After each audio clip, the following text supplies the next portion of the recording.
Hey, I'm Alex Radical from Board Game Co. And today I wanted to have a conversation sort of around bias. Not really bias. We've done bias a dozen times. We'll do it again in the future, trust me. But more around, I'd say, what's okay and disclosures.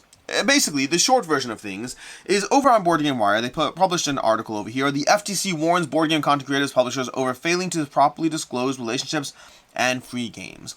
This is a conversation around the nature of, well, the FTC, Federal Trade Commission, I think is what it stands for, I hope so, I think so. But the nature around content creators, publishers, disclosures, all of those kinds of things. And to be frank, I'm less interested in what the actual FTC guidelines are. If you don't know, and I'll get to it, this video is not about ignoring rules. This video is about trying to seek out your opinion. And yes, I am intentionally being, I have the Arcane Wonders mug over here, I have the Chip Theory sword over here that I was gifted, and I have a 20th Century Games hat that, full disclosure, this was paid for, full price. I just happen to like the hat, but I'm trying to prove a point, and also it makes for a decent thumbnail. That's why I have all this stuff. We're gonna get into all of this. Although speaking of thumbnail, let's do this properly so we have an actual thumbnail to go by. I guess I need to do this way and this way, and I can't. I can't really smile for this because if I smile, I look too obnoxious. This whole start might honestly be too obnoxious, but we're gonna go with it anyway. But that's your thumbnail right there. That's your thumbnail. Let's put the sword back down and take the hat off, because as much as I like the hat when I'm wearing it outside, not when I'm randomly wearing it inside. But I just wanted props on the table. You need props for a video, for a good thumbnail and all that. But anyways, let's have a conversation around this. And I'm going to go into a bunch of things, and there's going to be a poll down below. I'm supposed to land nicely on the hat, where it's going to be a little angled there. That's how it's supposed to land. But anyways, let's go ahead and go into this. And full disclosure, I'm not looking to get out of things here. And I should really lower that volume. I'm not looking to get out of things here. Oh, that volume came from my tablet over here. I'm not looking to get out of things. I'm looking for your opinion. I want your opinion genuinely on how far down the rabbit hole do we go with the nature of disclosures.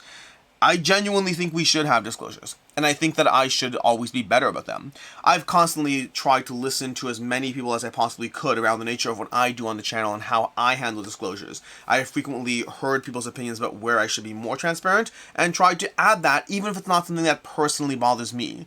And personally bothers me means just the idea that I tend to be mindful of the things that I think bias me, and I tend to disclose the things that I think bias me, and if it's not something that I really worry about or think about or care about, I tend to be a little bit less concerned about it. But others might be concerned, and they might be saying, hey, we want a disclosure from you about that, and I respect that, and I generally try to accommodate what the viewer wants from me. But I am interested in your opinion around this conversation. That's why there's going to be a link to a poll down below that you can feel free to take the poll. Feel free to share the poll to whatever Facebook group you want to gather as many opinions as possible. I'm going to make the results of the poll public so that anyone can look at the poll. It's also worth noting that in the background right now, I'm in the middle of having a conversation with other content creators around the nature of ethics in the board game space and the nature of different types of disclaimers, disclosures, and what we kind of want to, as an umbrella, put together for ourselves as a badge that we can hold up to, that we can hold ourselves to, and something to be proud of. The complexity of it all is that sometimes it's just not realistic. Bias exists, and any form of bias does exist, and there are so many things that can be a factor, and if you follow the FTC guidelines down to the letter, your tabletop content is going to be obnoxious so quickly. There's already a thread about this over on Board Game Geek. I'll try to link that as well. But just to give one example, somebody pointed out, hey, if I actually used me as an example here. They're like, hey, if I receive this Chip Theory game sword that I generally have in the background of my videos, and that's really all I do with it, but I have the sword, strictly speaking, according to the FTC, anytime I ever mention a Chip Theory Games product, I'd have to be like, oh, by the way, top 10 list, number 4 is Chip Theory, number 4 is Chimney Bones, by the way, just as a heads up, I got a sword from them. Anytime it anyway shows up in any way, shape, or form. What if it's in the backgrounds of a video? What if I have a Chip Theory Games box proudly being displayed behind me? Should I be putting in a disclaimer in every single video that I got a Chip Theory Games sword from them? That kind of conflict and conversation around disclosures around bias is real, not because bias doesn't exist, not because disclosures couldn't be a thing, but because the question is, where does it stop? Where does it stop for you? Where does it stop for somebody else? How do you properly be as transparent as possible without reducing the content to a laundry list of the disclaimers that have to be involved because of the nature of disclaimers and anything that can in any way influence your opinion? Again, I want to be incredibly clear here. This video and the subsequent poll that follows is not my attempt to try to show you how we should not disclaim things. Rather, it's genuinely, I think things should be disclaimed. I think things should be disclosed. I just don't think it should be disclosed all the way down to the end of the line. And I don't know where your opinion stops. I know where mine stops. I don't know where your opinion stops, and that's what I'm seeking out with this video. And so to that end, I'll link to the Board Game Wire article down below. I'll link to the BGG thread down below so you can see the debate back and forth over there unless you're already involved in it. And with that, let's go ahead and dive into it. Although I guess this is a good time to say, I mean, I don't say this in every video, I say it when it's relevant. I do work for Gamefound, so I already have a conflict of interest with the board game space and the nature of me covering things in a way that I personally don't feel affected by. I don't personally feel that when I review a game that's on Gamefound, I care at all about influencing my opinion in the slightest to adjust for how it goes. I feel there are things that bias me, and those things are relationships much more than anything else, not the fact that a game is on Gamefound. But, again, that's something that I've listened to you, and I now disclose when I review a game on Gamefound because of those things. Point is, though, that just understand that I definitely am coming at this from somebody who does have inherent conflicts with the things that I do, and that, ironically enough, makes me biased around the nature of the outcome that I want for this conversation around bias, if that makes sense. Although I think any content creator is biased by the same kind of factors, just different degrees. Anyways, let's go ahead and dive into it. We're going to go into the poll over here. I put together a bit of a poll. I may adjust things. I actually started off making the poll much more complex, and I just tried dialing it down because there's already like 40 questions. And so to that end, I tried to mostly distill them to yes-no answers. Initially, every single question had a yes, no, I don't know, or I don't care. Every single question had 4 answers initially, and I just felt that it became too much. And I do think there's a distinguishing between those. I do think that yes, no, I don't know. Just to give you one example, let's find one question over here. I know the question, so I'll just tell you a question. Let's say a question of, do you have to disclaim if any game behind you on the shelf is something that you have done paid content for? If I have Marvel Zombies Undead or Alive behind me on the shelf, should I disclaim in every video that I have done paid content around Marvel Zombies? Marvel Zombies is actually down here. On Zombicide Undead or Alive. And by the way, I have not done paid content, but should I? Should a content creator have to disclaim that? And so the answers might be, yes, you should totally disclaim that. No, you don't need to disclaim that at all. Honestly, I don't know. It's a good question. I hear the argument back and forth, and the fourth answer is I just don't care. I'm not even saying whether you should or shouldn't. I'm saying I, as a viewer, personally don't care. Again, I distilled that down to yes and no's just to make things as simple as possible. And to that end, we're going to go through this over here. Starting off, there's 2 sections to this. The one section is kind of around the nature of what should be allowed in general, and the second question is more around the nature of where should you have a disclaimer in place. Meaning, there are areas where you might think that a disclaimer is not enough. You should simply not be allowed to do the thing in question, disclaimer or not. And I know that we all have different opinions on them. Maybe I'll talk about my opinion. I don't want to bias you. Whoa, this is tricky. I don't want to bias you, so here's what I'm going to do. I'm going to go through the questions, talking them all through, and then I'll come back at the end and say what I would do for each one. I'll give you a heads up. I'll be like, video's over, and now go ahead and fill out the poll, and then I'll give my own answers. But I don't want to bias you as I go through it. So if you want to be biased, you can watch the whole video, then fill out the poll. If you don't want to be biased, you can pause at the end, fill out the poll, and then choose to watch or not. And if you just don't care, well, I guarantee you there's going to be more views on this video than there are going to be people filling out the poll. In any case, paid and allowed content. This is a conversation around the nature of paid and allowed content. Ooh, fun. You can see my email there is sender.radcliffe@gmail.com. Fun fact, my email in most videos is alex@boardgameco.com, but this is my Google account where I have this, so it's showing you my standard email. That's my personal email. Not that it makes a difference. It all shows up in the same inbox, so if you're spamming me in one place, so it's spamming in the other place just as much. Anyways, number 1. Is it okay to engage in paid content as a content creator? That's the very first question. Is it okay, in your opinion, this is all in your opinion, is it okay to engage in paid content as a content creator? That's it. No specifics past that. Just you are a content creator in the space. Are you allowed to have paid content? Why would you even think yes, no, whatever? I'll leave that to you. We'll talk about things at the end. Is it okay to offer opinionated content if the content was paid for? Same basic idea. Maybe I'll rephrase or type the question up later. But is it okay to engage in paid content for opinionated content? Same basic idea, but this time you're offering an opinion. This game was amazing. It was incredible. I hated this game. I think this could have changed or that could have changed, but you received a check along the way. Is it okay to show enthusiasm? Oh, I'm going to add a question here. I'm going to add a question. Is it okay to engage in opinionated content if a review copy was provided? Same idea, but you got a game for free. Is it okay to engage in opinionated content around that game? I'm going to add that in there. I forgot to put that there. Is it okay to show enthusiasm but with no opinions when the content was paid for? you've received a check, and you don't say that I think this is the best game ever. Rather, you're talking about the game, and you're like, let's pick a game that I know, Blood Rage. Blood Rage is a fantastic... No, that fantastic is too much. That's an opinion already. Blood Rage is an area control game for 1 to 4 players in which the players are going to clash over a battlefield as players try to choose which cards suit their strategy, which cards are going to be the things that allow you to achieve your goals as you play through Blood Rage. There's a degree of emotion and opinion you cannot there's a degree of emotion and excitement you can convey in a video where you never once in any way give your actual opinion, but your body language conveys a degree of enthusiasm. That is a thing that can happen in videos. I can point to, I'm not going to be listing specific content creators here, but on my end, I can think of certain content creators who are a little bit more flat in their delivery, and content creators who are a little bit more energetic in their delivery when they are doing paid content, even if no opinion is there. So again, same question. You're not offering an opinion, but you are, through your own body language and energy, you are, in some extent, convincing the viewer, if that makes sense. Is it okay to show enthusiasm, but with nope, that's not already the one. Is it okay to do unpaid, opinionated content if you did paid content around the same game? For example, you do a paid gameplay, and then you go ahead and separately do a review of that game. It was not paid for in any way, shape, or form. The gameplay is paid for.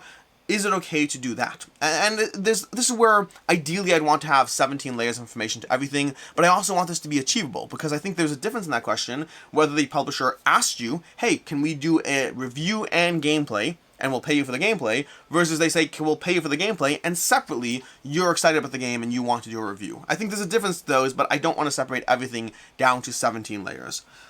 Is it okay to do unpaid opinionated content if you have ever done paid content with the same publisher on other games? Again, pick a game. We're going to just keep picking Come On here because they're behind me. We do Zombicide Undead or Alive. I cash a check. I cover the game. They currently have Mordred on Kickstarter. They're like, hey, Alex, can you review Mordred? Is that okay, or does that represent too much of a conflict of interest?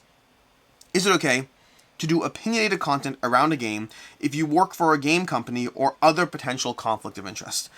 Same basic conversation. I work for a company, insert a company name. Let's say I work for 20th Century Games. Is it okay for me to separately on the side have a channel where I review things? Again, to a certain extent, this is relevant to me with Gamefound as well. I try to umbrella to generically working for game companies. And this is one of those things where, like, I know people in the content creator space who have jobs working for other companies, or even designers. You know, if you're a designer of games, can you review other games? Is that okay, or is that too much of a conflict of interest?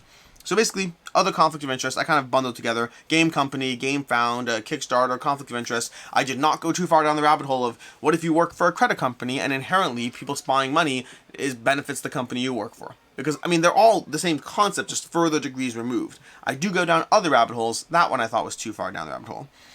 Is it okay to do opinionated content around a game if you are friends with the company, the designer, the developer, any of those factors? If you're friends with any of those, and again, didn't know how far down to go the rabbit hole, I just did etc. Artist, you know, a person who proofread the rule book.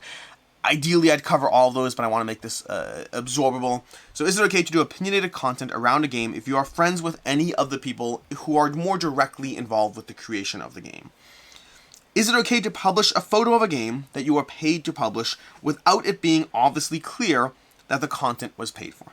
So again, is it okay to publish a photo of a game that you are paid to publish without it being obviously clear that the content was paid for? The most obvious example would be something like Instagram or Facebook, where you sit there and you put out a photo of the game and you have to dive down deep into, like, you know, some form of something to find out that the content was paid for. Some sort of hidden hashtag in some way, meaning you're scrolling through your feed and you're going to see a picture, and in some way you as a buyer are going to be influenced by the picture's very existence. Just how things work. Is it okay to even engage in that? And then similarly, is it okay for a publisher, this is actually on the publisher side, you'll see why in a second, is it okay for a publisher to include a testimonial on a campaign page without it being clearly listed as coming from paid content? This is actually, well, I'm not going to give opinions, we'll talk about opinions later. Basically, but when you're reviewing a campaign page, you'll frequently see testimonials. Sometimes those testimonials are like underneath a video that was a clear paid video. Other times they're plastered throughout the campaign page, and that person may have received a paycheck for it. Is it okay to even have a testimonial, especially considering that it's not always clear that a testimonial is coming from someone who is paid to cover the game? That's just a conversation around, is it okay to even do these things? The next section is going to have a lot more going on. There's some overlap on it. Am I going to go to the next page? There we go. There's some overlap on this next page.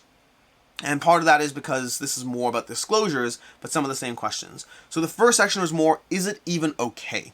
Is it even allowed? Can you even, in your opinion, not mine, in your opinion, is it even okay? Moving on from there, paid and allowed content. This is the disclosure section. Should you disclose when content is paid? Is it incumbent upon you as the creator to disclose when you are paid to do content? Should you disclose when you get a review copy? You know, I start off a video and I'm like, hey, I'm Alex Radcliffe from Board Game Co. and today we're reviewing Marvel Zombies, Undead or Alive. That's not even a game, it's a mashup of two different systems. By the way, this copy was provided by the publisher. Is that something that is a disclosure that should be included?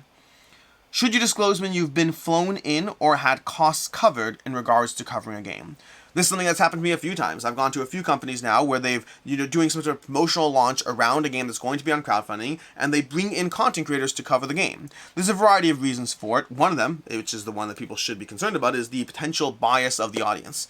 Another one often comes down to just limited prototypes and the fact that sometimes it's genuinely cheaper to bring people to you than to put out more prototypes. Sometimes it's about controlling the user experience. You are putting out a prototype. Prototypes are a mess, by the way. In general, covering prototypes is always a large mess, and sometimes you just want to bring people in so you can ensure that you have a good overall experience. And that can also go down the rabbit hole. Good overall experience of playing the game and learning it properly, but also mentally attaching a good weekend trip or weekday trip, whatever it is, with covering a game. There's all kinds of reasons, but should you as a content creator disclose when you've had any costs covered or gone in?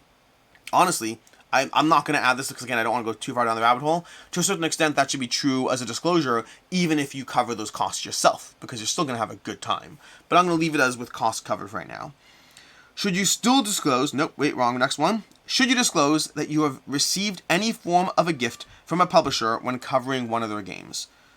I should rephrase the wording of that. But the idea being that when I'm covering the game, I disclose that I've received a gift. Not that I specifically received a gift attached to the game, just in general. So, for example, whenever I review a Chip Theory Games, I sit there and say, hey, I've got the sword over here. They sent me a sword, and should that be present in every single video that I do?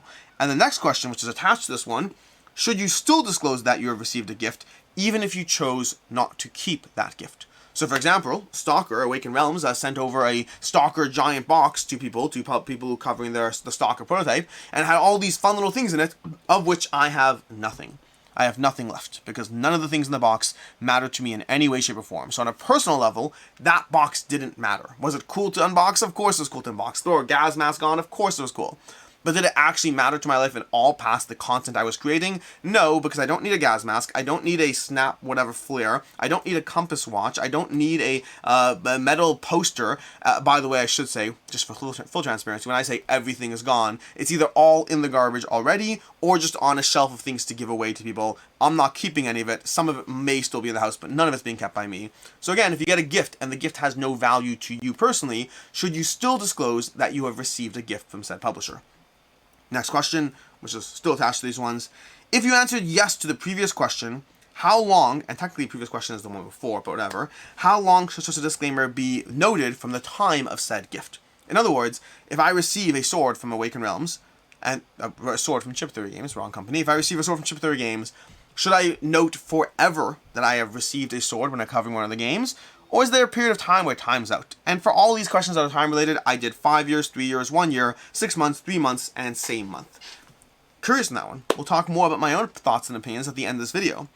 Should you disclose when you are friendly, not friends, but friendly with the designer or publisher? Again, speaking for myself, I'm friendly with a lot of people in the space. How many of them would I call my friends is a much smaller pool, but friendly, I'm definitely friendly with a lot of people.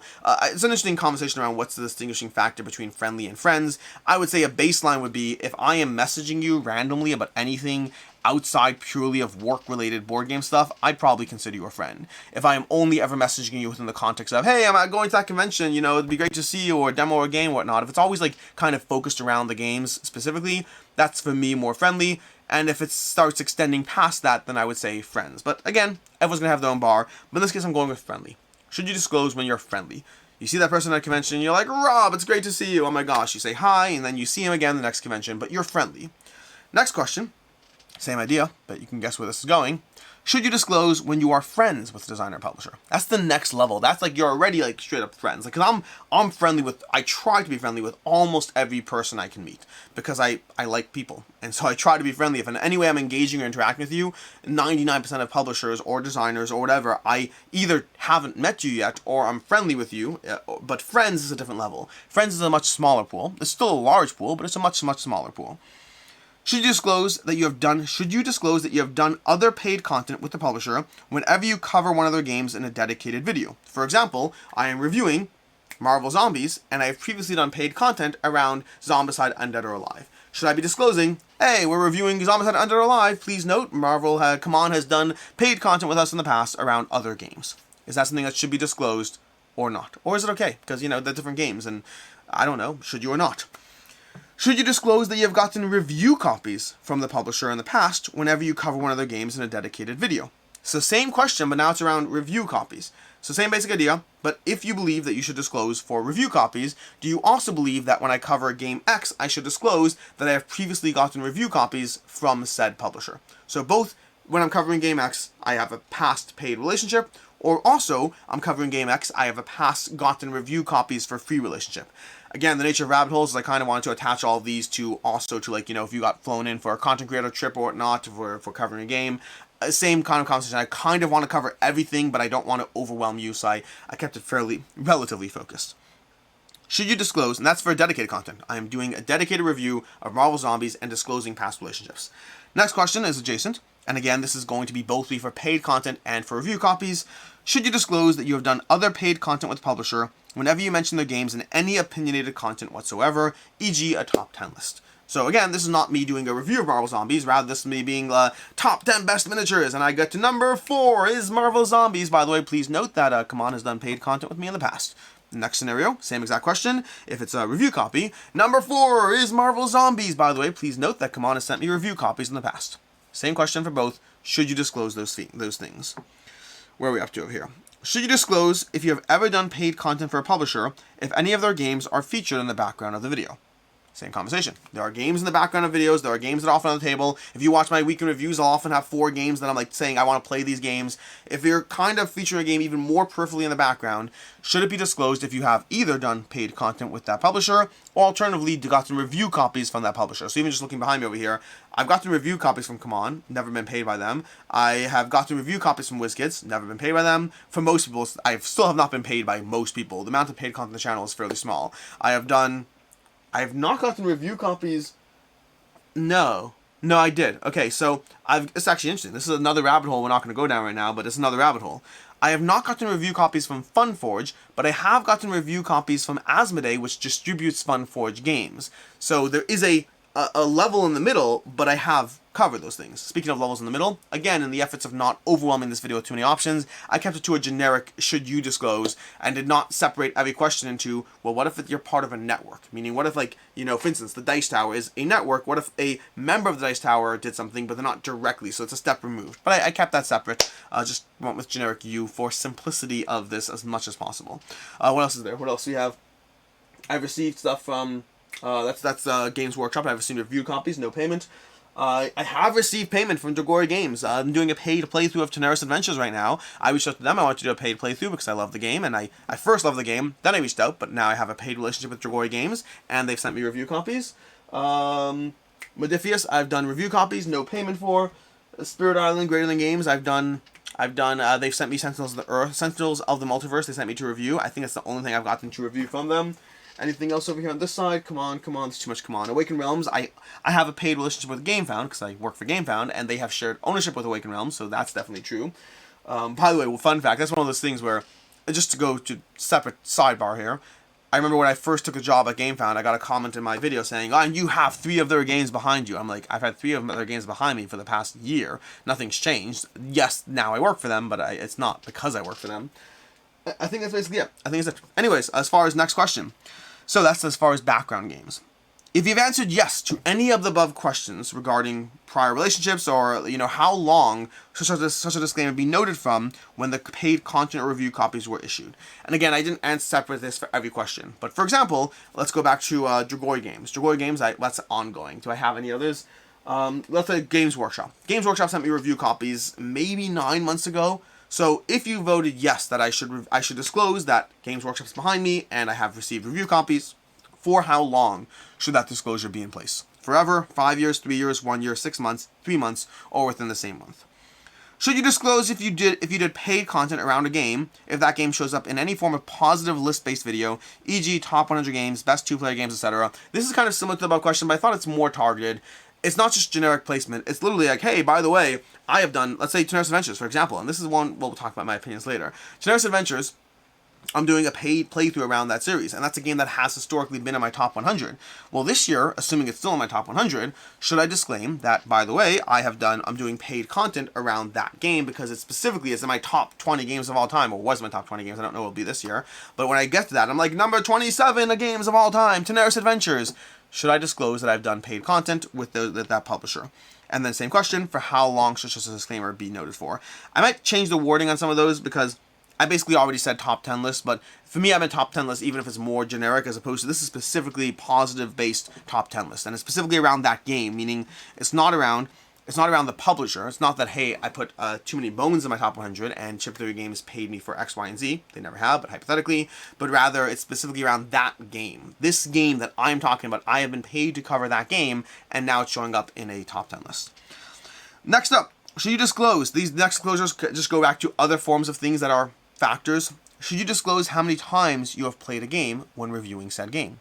Is that a factor in your opinion? Do you believe that person reviewing a game should say, I've played that game 4 times, I've played that game 6 times, I've played that game once? Do you believe a disclosure of how many plays you have had is something that should be present? Should you disclose at what player counts you have played the game when reviewing the game? Same idea. This is a 2 to 5 player game. I have played it at 2, 3, and 5 players. I have not played it at 4 players. Again, in the effort of not going down the rabbit hole, I did not ask, should you disclose how many players and how many times at each player count, or what variations. I didn't go down like, every possible variation of the game. Have you played with every asymmetric power? I tried to keep it limited to an extent. Should you disclose with how many different groups of people you have played the game when reviewing it? This is specific to be mindful of groupthink. Groupthink is a thing, and if you've played a game with multiple groups, you have minimized your degree of groupthink. And again, in the effort of not having too many questions, I did not include, should you disclose if you played the game when you're in a bad mood, which is a factor. It is a factor. It's genuinely a factor. I just didn't want to go too far down the rabbit hole. Should you disclose your opinions of other games by the same designer?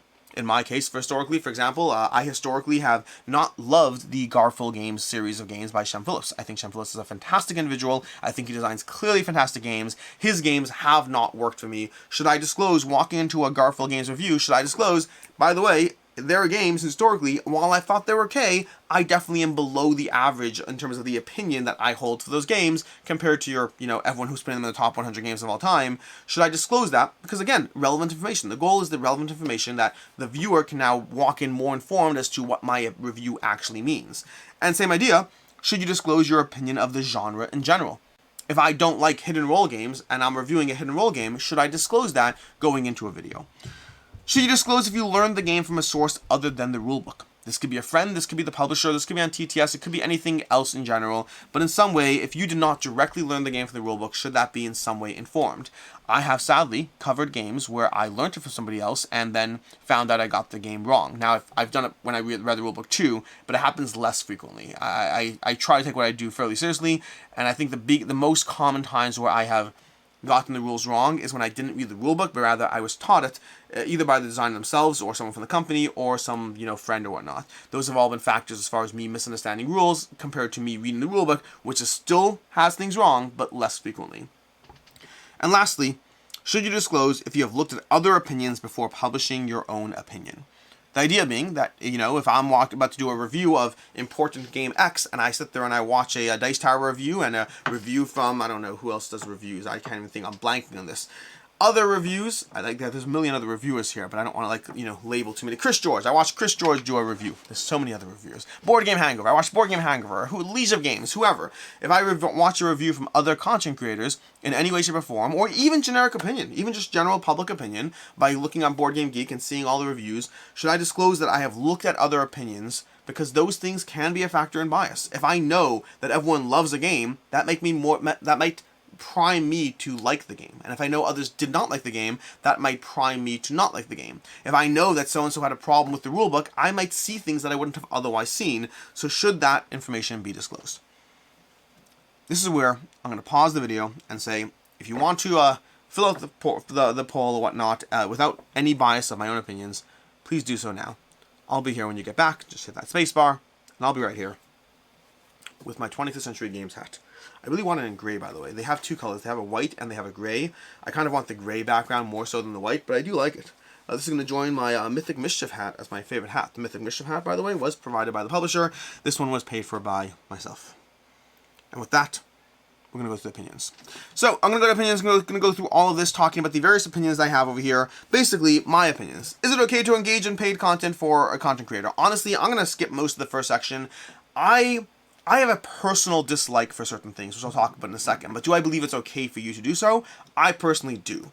I think that disclosures are more important than a absolute can you or can you not do so. I don't like policing what people can do, but I do think informed content is better content, and so for me it's more about disclosures. I will say, on a personal level, I don't like paid opinions. I personally do not like it when you're giving an opinion around the game and you are paid for it. This is actually almost a take back from way back in the day. There's a video, one of the first videos I ever did on the channel around the nature of paid content, supposed the idea that I think I could engage in paid content that was paid for. I think I was young and innocent and naive. I think that there's already so many biases at play that I don't personally like paid content. I'm not saying you can't do it, and I guarantee you, and if you're a content creator that does it, this is not an attack on you. I guarantee you that people who don't like the things that I do, the nature of this space is that we all choose different ways that we think work within our framework of how we operate. I'm just saying, on a personal level, for me, I don't like paid content I don't like paid opinions, because to me that crosses my own comfort level line. It doesn't mean you shouldn't do it. I still believe you have the right to do it. I ideally would like you to disclose it, but I just don't personally like paid opinions. Past that, enthusiasm, I'm kind of okay with, and that's primarily because I personally recognize the complexity of enthusiasm within content. The problem is, I think a lack of enthusiasm within content makes the content boring, and I'd rather watch content that is entertaining. And so if I have to just learn to filter past enthusiasm versus an opinion, I kind of am okay with that, personally speaking. But I recognize if you're not. Is it okay to do unpaid content if you did paid content on the same game? Again, I recognize the conflict there. To me, it's more about disclosures. I do recognize the conflict. We'll come back to it. Is it okay to do?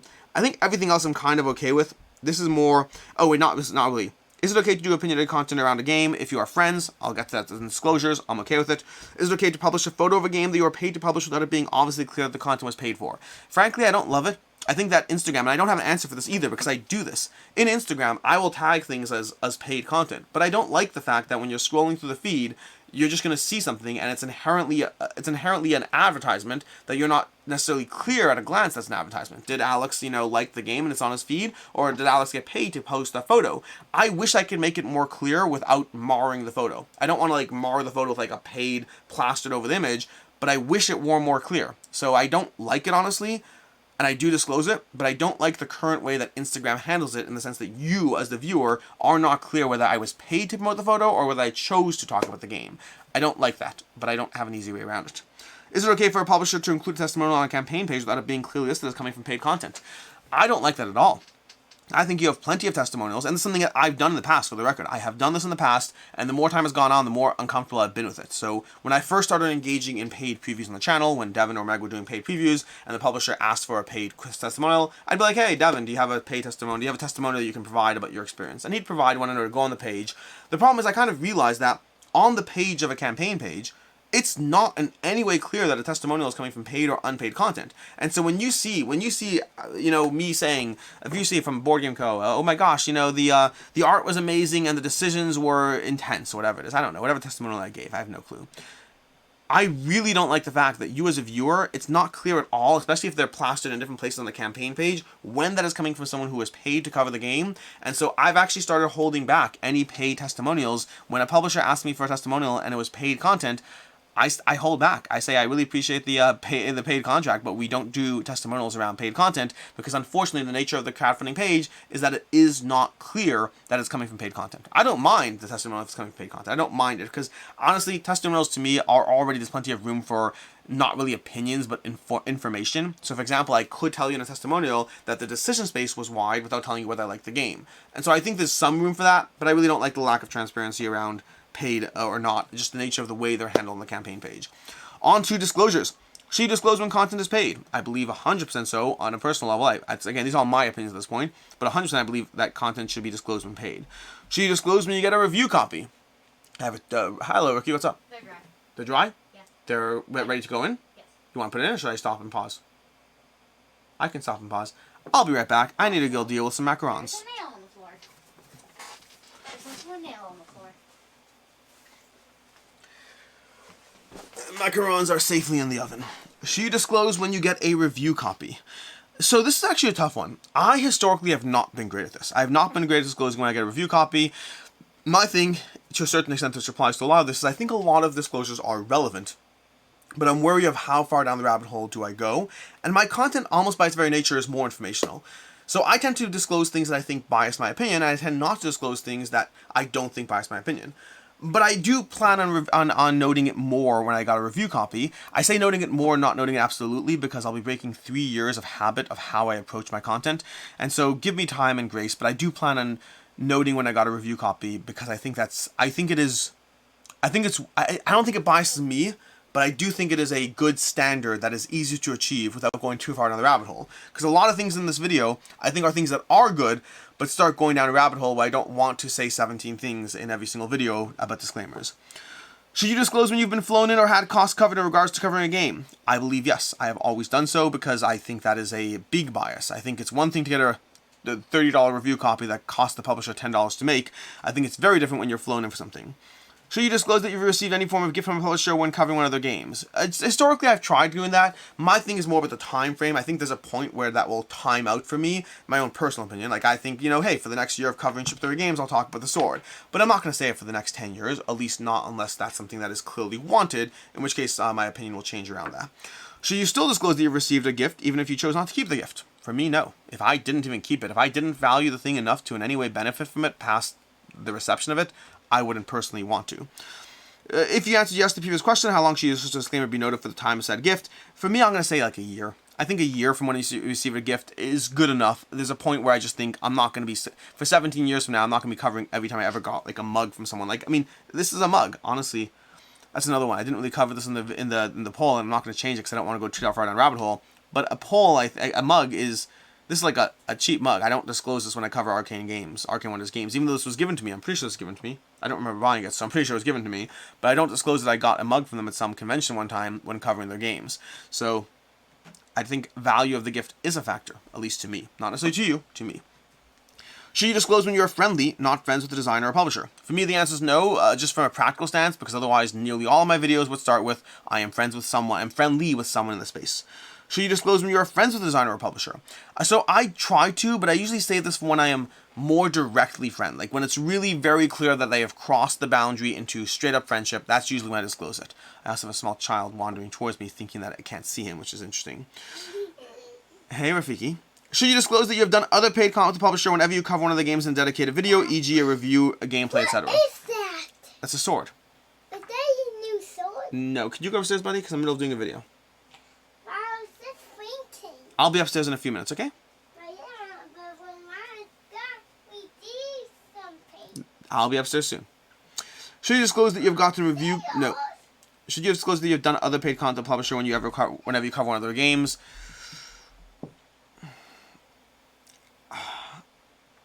I do this one peripherally. Like, I do this one peripherally, but I don't know how I feel about it yet. This is something, again, paid content on my channel is still new enough that it's something I haven't had a lot of time to fully flesh out. I do think, instinctively, I do want to, with a time frame limitation. I do think, like, hey, by the way, we've done paid content with them. I think it's worthwhile. It's hard. I don't want to start every video with 5 disclaimers, but I do think it's worthwhile to have that disclaimer in place. Like if I'm covering a game, then I got paid to cover another game. I think a paid relationship that is in the same rough time frame, I would personally want. Should you disclose when you have done? Should you disclose that you have done other paid content? So for the next like 5 questions, whenever it's about a review copy, my answer is no. If I'm covering game X, I'm not going to cover that I got a review copy from a different game. If it's in the back behind me, if it's something that I put in a top 10 list, if I got in a review copy, the only time I feel that I would disclaim the review copy is when I actually am covering that exact game in that exact video. Other times I wouldn't, but for paid content I would. Should you disclose that you have done other paid content publisher whenever you mention their games in any opinionated content? Honestly, probably not. Again, to some extent, I think it is worthwhile, but I think it would just get too ineffective too quickly. Should you disclose if you have ever done paid content if any of the games have featured in the background? Nope, I'm just not going to do that. I put these here based on my own personal preference and not to make publishers happy. I understand you don't necessarily know that, so that's why disclosure is helpful, but instinctively, I would not do so. Should you disclose if you have... Okay, well, that's the next question. And then the time frame on those, maybe a year, 6 months, within the same rough time frame. Should you disclose if you did paid content around a game if that game shows up in any form of positive list-based video? In other words, if I cover Terrorist Adventures in my top 100 games, should I disclose that I have done paid content around that game? My answer is yes. I think that's helpful. I think directly tied to the game is close enough to the heart of the matter that I would want to disclose that in any form of top list, which I've definitely done so whenever talking about Terrorist in any of these videos. Macaron's timer's going off, so I'll be back in a second.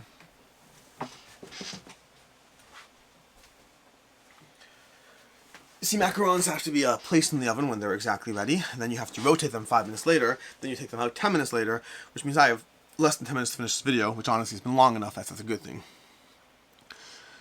Let's see. For how long should so should you disclose if a game itself makes its way into a top 10, that specific game? I believe yes. For how long should this disclaimer be noted for? Instinctively, I'm going to say a year for right now, but I don't know. I don't think forever is a thing. I think things time out. I understand that reality is nothing times out. Lingering bias is always present. But I think from a practical stance, things time out. Should you disclose how many times you played a game when reviewing it? This is a rabbit hole. Should you? I think it would be best for the most information of around the game. I personally choose not to because I'm not interested in getting interrogated every time I did or didn't like a game, whether someone says how many times did you play that game. I give standard numbers. For me, my standard numbers are, if I didn't like a game, I probably played it twice. Very rarely 3. One time, I never play a game just one time without calling it a first impressions. If I played it once, I call it a first impressions. And if I think I have a limited impression of a game, because like let's say a campaign, I'll call it a first impressions if I don't think I have enough opinion around the game. Past that, if I like a game, it's usually 3 to 5 plays. If it's a campaign game, it's usually 5 to 8 plays. If I didn't like the game, it's usually 1 to 2 plays. Those are usuallys. They're not always the case, and if I call it a 12 by 12 review, it means I played it at least 12 times. So I have my own things of what I do, but honestly, in terms of what I should do, I think in theory you should disclose how many times you played a game. I just don't want to deal with every review being an interrogation, so I just choose not to.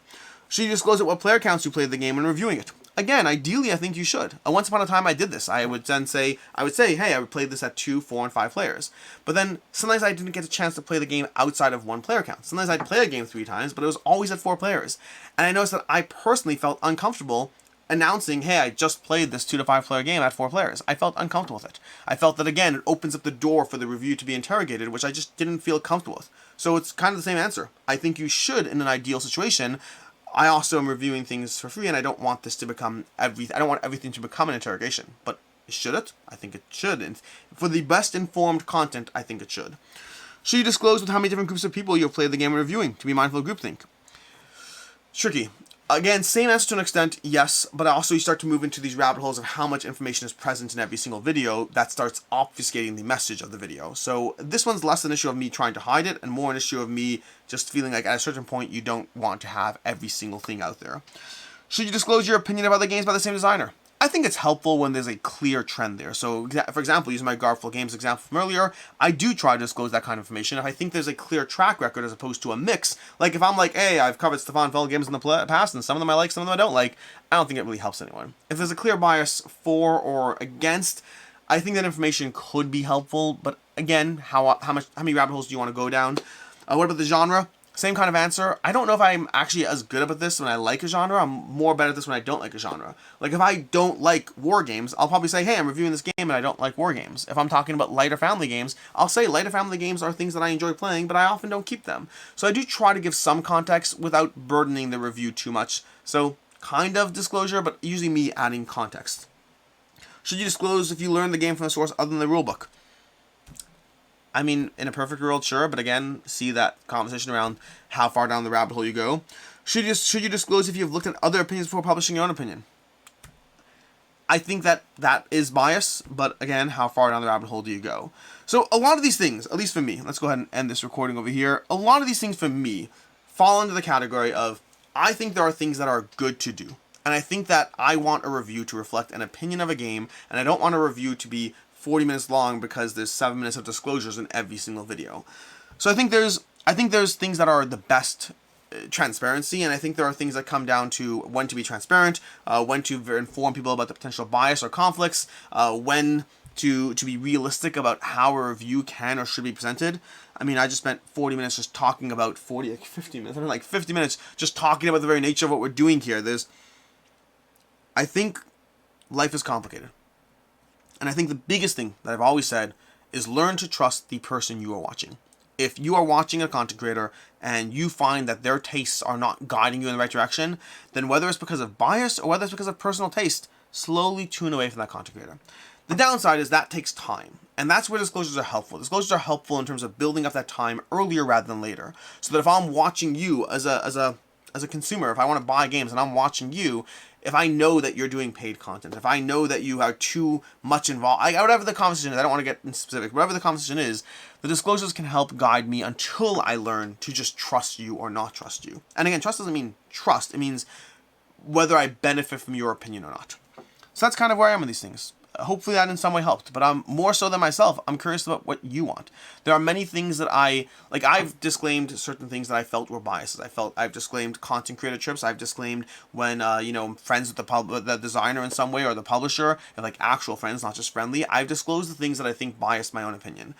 But I also need to learn to disclose the things that you want to be informed of. And that's where my opinion that's where I've added disclosures that wouldn't always be in place. My goal is to always be trustworthy, to be something that you can, whether or not you agree with me, I want you to trust me. I want you to understand and know that, hey, these are board games. There's always more board games. There's always so many games. And yes, I like games. And yes, I can be enraptured by a game. But ultimately, I want my opinion to be something that you can look towards and be confident in. And so there's always a balance in that conversation. But ultimately, this is currently a conversation in the board game space. And so I thought it'd be interesting to see an overall poll. Again, results will be viewable, so you can see what others think and what the aggregate is, how far down the rabbit hole does every person go, or whether anyone even has time for like 47 questions on disclosures in tabletop media. In any case, and until next time, thanks for bearing with me on this. I'm Alex Radcliffe from Board Game Co., and I hope you have a good one.